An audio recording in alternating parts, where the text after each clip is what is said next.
Nous voici donc à la deuxième vidéo de ce petit programme qui est comment poser des limites claires. Les limites nous protègent des comportements parfois excessifs des autres. C'est donc important de les poser et surtout après de les faire respecter, c'est ce qu'on va voir ensemble. Il s'agit donc d'établir un cadre clair qui permette de bien fonctionner dans une situation donnée. Par exemple au travail, ça peut être aussi à la maison, que ce soit avec votre conjoint ou les enfants. Il s'agit d'un cadre qui ouvre des possibilités et non pas qui restreint ou qui enferme. C'est pour ça que dans la première vidéo, je vous parlais aussi de votre seuil de tolérance. C'est justement pour montrer, quand vous irez exposer vos limites aux autres, montrer que vous n'êtes pas rigide, quoi. Il y a quand même des choses que vous acceptez, mais il ne faut pas non plus pousser. C'est en fait ça l'idée. Poser tes limites, les définir, c'est ce qu'on a fait dans la vidéo précédente. Les exprimer et les défendre te permet de préserver ton intégrité, tes besoins et tes valeurs. Il s'agit simplement de penser un peu plus à toi, sans pour autant devenir égoïste.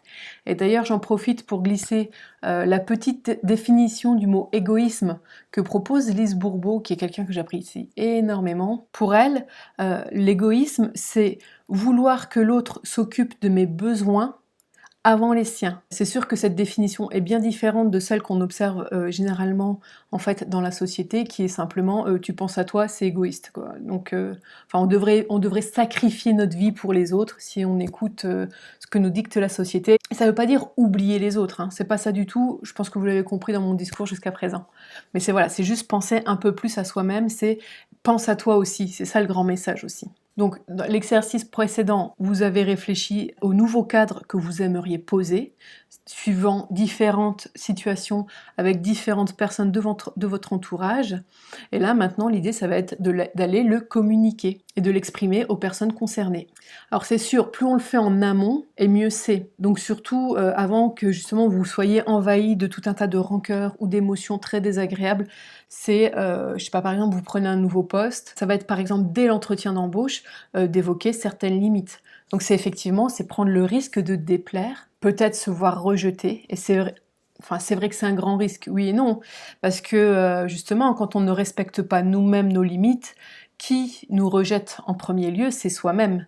Donc après, c'est de qui est-ce que je préfère être rejeté? Est-ce que je préfère être rejeté de quelques personnes qui, en plus, souvent ne comptent pas tellement pour moi, ou est-ce que je préfère me rejeter moi-même? Toutefois, si par le passé vous avez accepté des situations, des comportements de votre entourage, qu'aujourd'hui vous souhaitez y mettre un terme, sachez qu'il n'est jamais trop tard pour poser des nouvelles limites et dire non. Tu peux tout à fait dire des choses du style « Je me rends compte que jusqu'à maintenant j'ai accepté la la li la la la, mais aujourd'hui cela ne me convient plus. J'ai donc décidé de, ou je te propose de, qu'en penses-tu » Et là, vous voyez ce qui se passe. Et vous restez ouvert, en fait, à la négociation. Que tu écoutes le point de vue de l'autre, parce que lui, il a sa situation aussi à gérer. Donc, essayez de voir, comme je disais dans une précédente vidéo, essayez de trouver le juste milieu. On a le droit aussi d'être totalement fermé. Je l'ai vécu moi-même par le passé, où j'avais laissé faire beaucoup trop de choses dans le contexte professionnel. Je disais toujours oui à tout. Lui en profitait en plus. Bon, bien sûr, il a quelqu'un qui bosse bien, qui est sympa, qui dit toujours oui, qui fait tout. Il en profite. J'ai envie de dire, c'est humain. Enfin, je pense qu'on fait tous à peu près la même chose. Et donc, pour remettre mon précaré, il y avait un moment, mais j'étais même agressive avec lui, quoi. Et dès qu'il arrivait, il avait juste le droit de me dire bonjour, et après, dès qu'il disait autre chose, tout de suite, j'étais crispée. Mais voilà, mais pendant une période, ça a duré peut-être bien 2 mois quand même, j'étais tout le temps comme ça avec lui, c'était même désagréable pour moi hein, d'être comme ça, mais c'était plus fort que moi, je n'en pouvais plus, et à tel point que c'était, je l'envoyais chier, il n'y avait vraiment pas d'autre terme, assez systématiquement pendant 2 mois. Lui a bien compris ce qu'il jouait, donc il a laissé faire. Il se doutait bien que j'allais finir par me calmer, ce qui a fini par arriver. Puis lui, reculer. Et moi, je poussais jusqu'à remettre mon précaré, à planter les poteaux, à dire maintenant, ça c'est mon jardin, tu marches plus dessus. Et il a dit ok. C'était, ça s'était pas dit, mais on s'était bien compris là-dessus. Et mais bon, après, voilà, quand effectivement on est arrivé dans des situations un peu trop extrêmes, il peut y avoir cette période comme ça, où vraiment, voilà, remettre le précaré, c'est désagréable pour soi et puis pour l'autre, mais voilà. En tout cas, si vous n'êtes pas encore dans cette situation désagréable, essayez vraiment de vous interroger sur vos limites le plus en amont possible et d'aller les exprimer. Et quand on les exprime, ces limites ou quand on veut poser son cadre, évite d'être dans ce qu'on appelle le tu qui tue. L'idée, c'est vraiment plutôt de parler de soi. L'exemple que je donnais tout à l'heure, c'est « je me rends compte que jusqu'à présent, j'ai accepté ».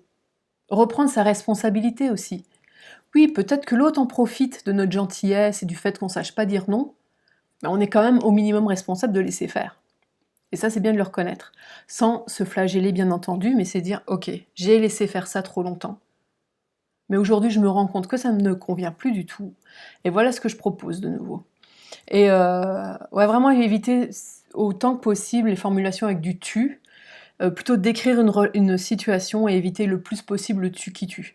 Donc ça, effectivement, on va pas voir les gens de but en blanc, bon, sauf après quand on a un bon entraînement, ça c'est ok. Puis si de temps en temps il y a un petit tu qui est lâché, c'est pas dramatique non plus, quoi. Faut vraiment pas... voilà, pareil, on s'entraîne, hein, quand on part de loin quand même, là. Enfin, moi, je sais que je partais de loin à une époque, donc là, tout ce que je vous dis, franchement, j'y suis pas parvenue en une semaine, hein. Ça fait plus de 2 ans que je m'entraîne. Puis il y a encore parfois, j'ai un petit tu qui part, mais tant pis, hein. Voilà, je reste humaine, hein, on l'est tous.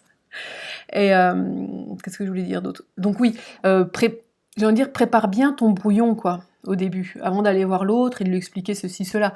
Si à la limite, tu te sens pas de lui parler, notamment dans le contexte peut-être du travail, parfois, ben, c'est d'envoyer un mail, ou alors de faire une note vocale, ou de laisser un message sur le répondeur, ou d'envoyer un message écrit, quoi. Si des fois, c'est un petit peu dur d'affronter comme ça en direct, mais malgré tout, il faut poser le cadre, il y a des petits subterfuges à trouver, et puis voilà, trouve des petites solutions pour t'entraîner petit à petit, quoi. D'abord peut-être sur des petits ajustements, comme je disais précédemment, ou dans des domaines de vie qui sont entre guillemets faciles pour toi, et après, à force d'entraînement, tu pourras le faire sur des choses beaucoup plus épineuses. Et comme je le disais aussi, sois bien à l'écoute de ton corps. Quand tu observes qu'il y a des tensions qui arrivent, je sais pas, la bouche sèche, la gorge nouée, le cœur qui bat plus vite, plus fort, enfin voilà, c'est bien le signe d'une émotion. Après, on n'arrive pas toujours à décrypter, mais en tout cas, il y a une émotion qui est là, qui fait que, oh tiens, il se passe un truc, ça va pas, qu'est-ce qui se passe? Et on revient aux questions de la première vidéo, par exemple. Et comme ça, on est au clair avec soi-même, et après, on peut aller communiquer ses limites, poser son cadre le plus sereinement possible. Et si c'est pas très serein au début, ben c'est pas grave, tant pis, c'est comme ça. Mais c'est en parlant que la sérénité finira bien par arriver. Donc on s'accroche, on s'accroche. Voilà pour cette vidéo, et on se retrouve pour la suivante. Bye bye!